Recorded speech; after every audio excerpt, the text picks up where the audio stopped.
Welcome to the Pretty and Profiting Show, your favorite show for branding, beauty, business, and the truth of how to be a boss lady and build your empire. Pause the show right now and grab your free gift at profitablepersonalbrand.com/hot. It's a workbook and audio training on 5 high-performing strategies to dominate your market and add an extra $1,000 to $10,000 to your bottom line. And now, your host. She's a fierce, creative freaking genius who is known by many as Nikki Hustle. Nicole K. Lundy. Hey everybody, it's your host Nicole K. Lundy, and today we're talking about how to effectively collaborate to grow your business. So you've probably heard me say this, but we are in the gung-ho time of the year. January, everybody gets this dormant energy from somewhere. I don't know. I think it's within them all year. And now they're gung-ho to make their goals, their dreams, and whatever they want to achieve in life happen. It's January. It's infectious. It's hard to avoid. It's hard to miss. And if you don't believe me, just drive past a gym parking lot. So this time of year also, I expect, because it happens every year so far I've been in business, is that I get a lot of requests to be on Telesummits, to interview for a radio show, to speak at an event, and the list of projects go on. And I'm awesomely grateful for it. But I'm always wondering, why is it almost crickets September, October, November, December? Why? It's a huge 180 in the difference of what's happening as far as request for collaboration. So I want to talk to you because I figured you may be in this place where you want to bring in people in your business for whatever events that you're doing, marketing wise, sales wise, whatever wise. And I want to give you some tips on how to collaborate to grow your business. And one of the first things that needs to happen is that you have to know what is the end result. What is the goal that you're going after with this particular collaboration?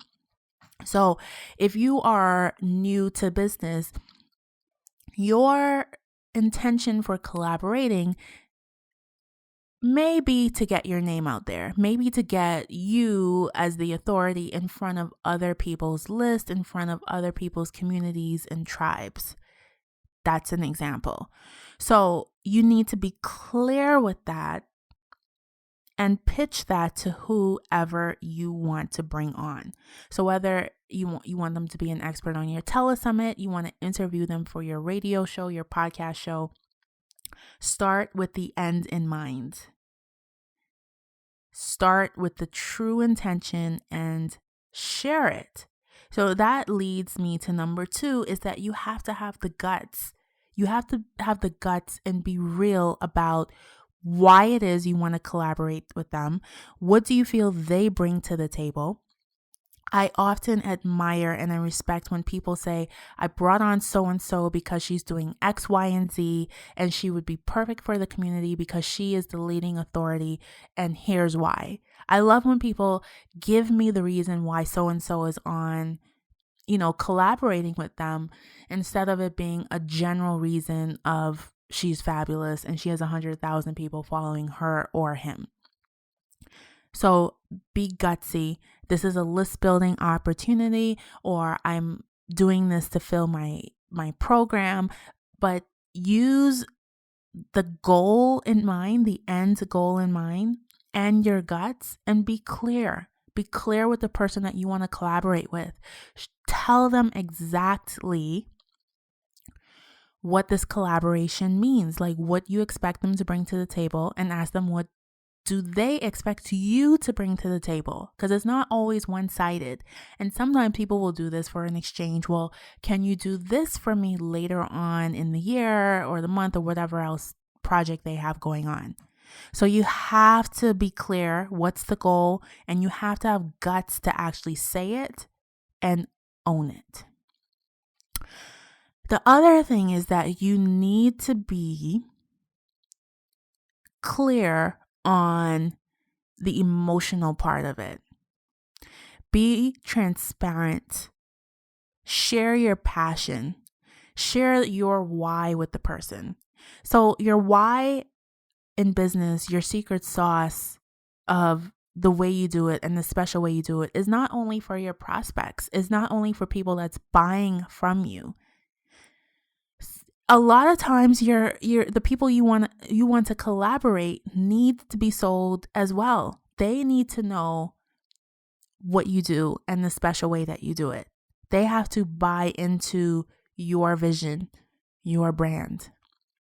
If they don't, I'm sure you've witnessed it, but I'm sure you've been on things or witnessed things where it's not quite in alignment. You can't tell, but these two people are so different. They don't seem aligned. They seem like they're, disagreeing, but not disagreeing, but they're keeping it kosher because they're on camera. I'm sure you've seen it. And this is not good. It's not good because you cannot fool people. I'm sure when you said it, it's like, I could see right through this BS. So be clear about your passion. Be clear about what your brand really stands for, and make sure that person is on board.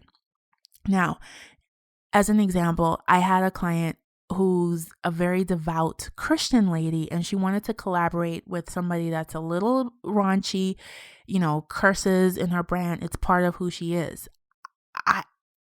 I said to my client, it's not in alignment. You cannot come to people and tell them to tame their brand, tame who they are to collaborate with you. It's not a perfect alignment. You can admire people's brands, but that doesn't always mean that you are supposed to collaborate with them. I remember a time I spent so much time and effort on this project, and intuitively I know me and this lady were not aligned for a long time, and still I pushed and pushed and pushed for this project to happen. In the end, after about a year of work, I probably netted $30. The project never got off the ground, and it's because we were never aligned. Every meeting we had, I was fighting for my point of view of why it should be done this way. She was fighting for her point of view. And, we spent a lot of time on the project, but the results didn't lie to us. We weren't aligned, and it was never going to get off the ground because I just started resenting the project because it had so much potential. The potential was way into the multiple six figures, but still, our brands were not aligned. We didn't have the same end goal in mind. I didn't, have the guts at that time to say, this is what I expect from you. What do you expect from me? And it was a hot mess. Hot mess. And on top of that, I spent over at least 1,000 working hours that went unpaid. So effectively collaborating is super, super, super, super, super important. And I want you to do it in a way that works for you, that grows your business. So quick review is I want you to start with the end in mind. I want you to have guts and be clear on what it is you expect, what it is you're about. And I want you to bring the real deal to the conversation. Be transparent, be open of what your brand is, what it stands for, and the way you do things and the special way that you do it. And understand that everybody that you admire is not somebody that you would collaborate with. Okay? So effectively collaborate this year. It's essential and critical for growing your business. You cannot grow alone. And you want to grow fast and efficiently with your systems. Make sure you listen to that other episode. So this is your host, Nicole K. Lundy, and I will see you next time. Bye. Thank you for tuning in to this episode of Pretty and Profiting. Want to learn more about me and what I do? Head on over to profitablepersonalbrand.com. Also, I have a super juicy giveaway for one lucky show subscriber. If you want to enter, you just have to do 2 simple things. 1, subscribe to the show. 2, leave a review on iTunes or Stitcher, and you'll be entered into this month's $25 Sephora gift card giveaway. Thank you for tuning in. Until next time, stay pretty and stack those profits.